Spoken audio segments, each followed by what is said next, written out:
From a class leader to a world leader, this is The Mentor Show. What does it take to succeed? On The Mentors Show today, we have some of the best performing students in the year 2010, earning themselves the prestigious Equity Bank University sponsorship.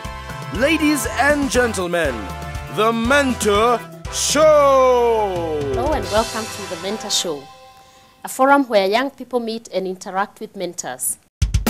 On the panel to start this discussion, I have on my immediate left, Lydia Mwangasha.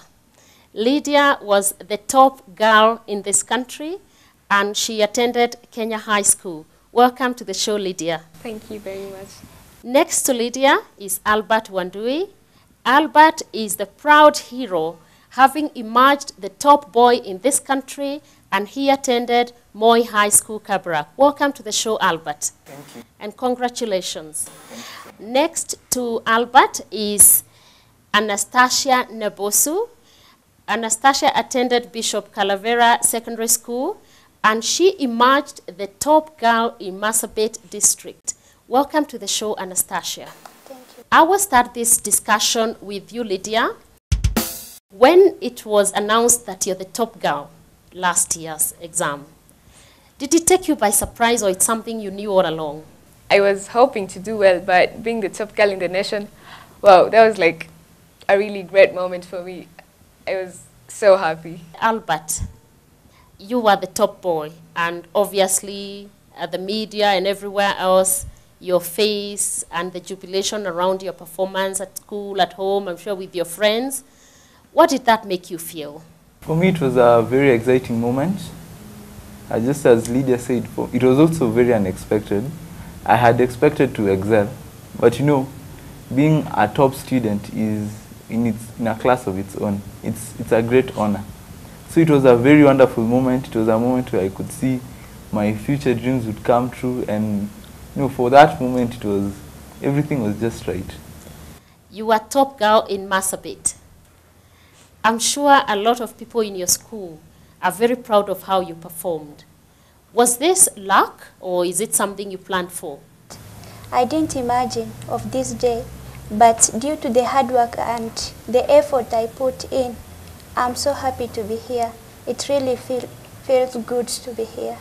It comes out that the results of hard work, as they are, is not luck, but it's something that you focus on in order to achieve.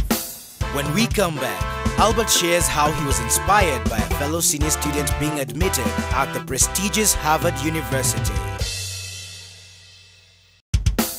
From a class leader to a world leader, this is The Mentor Show. Albert, I'll come back to you. Last year, you talked to the mentor back in Kabarak High School. And at that time, a fellow colleague of yours in Kabarak High School had performed very well, got a straight A, was on the Equity Bank University Sponsorship Program, and he got an admission to Harvard University. And I remember at that time when you talked to us, you said that you were very inspired. Can you take us back to that story? The student I was with, my colleague, his name is Betsy Loy. He had managed to land a place in Harvard. And you see, for us, Harvard was a dream school. You know, a school where Obama studied. It was something very great. So for us in school, that moment was, you know, a turning point. It was a time where we found out that, you see, he made it. And can you remember how he was? I can remember his class. I know his teachers. They teach me. And see, all that came together, and it really served to boost our morale and help us to work for the rest of the term. I'm sure there are many people who have performed very well in your school, but not every other time that you get to see a school producing a top girl.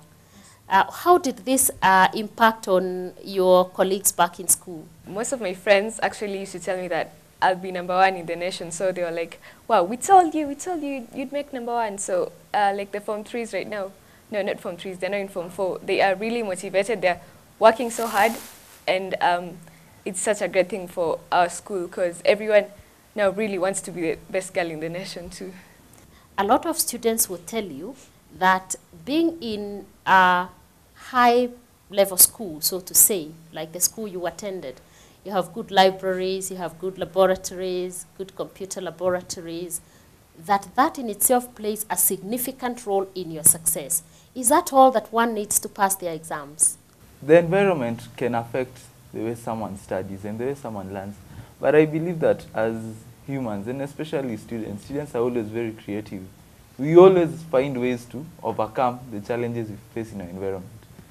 Our school did have some good facilities and everything. But you see, that in itself was not enough. Just the fact that they were there does not mean that automatically you'd pass. There's an extra step you still have to go, to work, to find your way around, and see from there, now that is where you start succeeding, once you make that decision to work. Lydia, do you hold the same view?